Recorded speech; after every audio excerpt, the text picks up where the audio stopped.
نحمده ونصلي على رسوله الكريم اما بعد فاعوذ بالله من الشيطان الرجيم بسم الله الرحمن الرحيم ان الله يأمر بالعدل والاحسان صدق اللہ العظیم۔ جب ہوس چار سو بکھر جائے، جب ہوس چار سو بکھر جائے، آدمی امن کو ترستا ہے۔ جب زمین تیرگی سے اٹ جائے، جب زمین تیرگی سے اٹ جائے، آسمان سے لہو برستا ہے۔ جناب صدر اور معزز سامعین، السلام علیکم۔ ہماری کتابوں کے ابتدائی صفحہ پر لکھے یہ لفظ پاکستان اپنا گھر ہے، اسے صاف رکھیں، ہماری اس ملک سے محبت اور جذبے کو جلا بخشتا ہے، ہمارے لہو کو گرماتا ہے۔ ہم یہ پڑھنے کے بعد خود سے عہد کرتے ہیں کہ ہم اپنے تئیں کوشش بھی کریں گے اور اپنے وطن عزیز کو غلاظت، گندگی، بدمعاشی، بے حیائی سے پاک دیکھنا چاہیں گے۔ بدقسمتی سے اسی دوران کرکٹ کے میدانوں سے تربیت یافتہ عمران نیازی سامنے آتا ہے اور آ کر مدینے کی فلاحی ریاست کا نعرہ لگاتا ہے۔ شومیہ قسمت، عوام و خواص کا سمندر اس نعرے کی محبت میں اس کے ساتھ ہوتا ہے۔ یوں محسوس ہوتا تھا کہ خلفائے راشدین کے دور کی یاد تازہ ہو جائے گی، لیکن پاکستان، یہ وطن عزیز، اس نعرے کا مصداق بن جائے گا۔ پاکستان کا مطلب کیا؟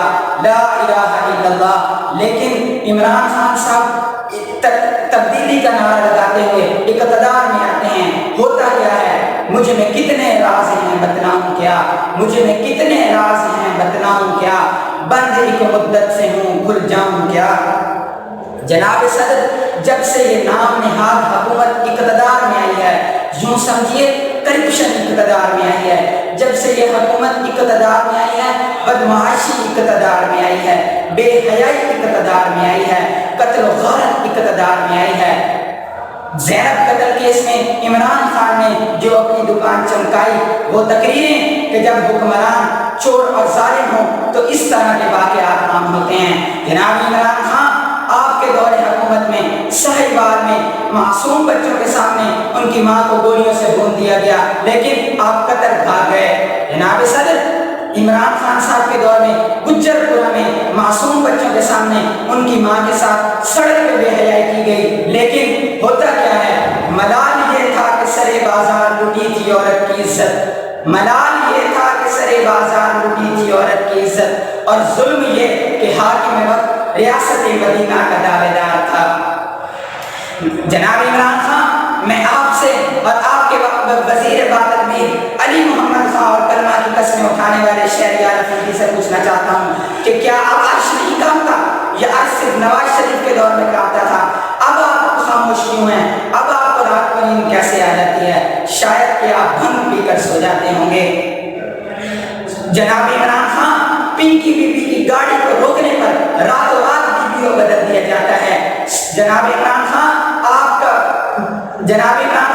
آپ کا لاڈلا سی سی پی او لاہور حکومت جو گل بکھیر رہا ہے وہ سب نے سن لیے، آپ بھی سنیے۔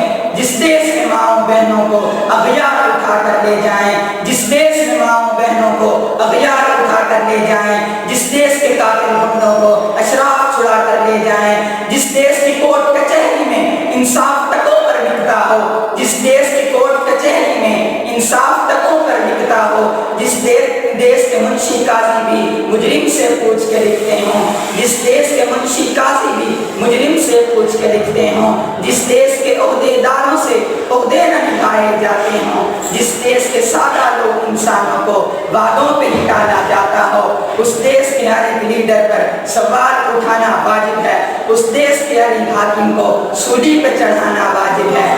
جناب عمران خان، یہ بات ذہن نشین کر لیجئے کہ یہ کرسی تیری وراثت نہیں، بلکہ جو آج صاحب مسند ہیں کل نہیں ہوں گے، جو آج صاحب مسند ہیں کل نہیں ہوں گے، کرایہ دار ہیں، ذاتی مکان تھوڑی ہی ہے، سبھی کا خون شامل ہے یہاں کی مٹی میں، سبھی کا خون شامل ہے یہاں کی مٹی میں، کسی کے باپ کا پاکستان تھوڑی ہی ہے۔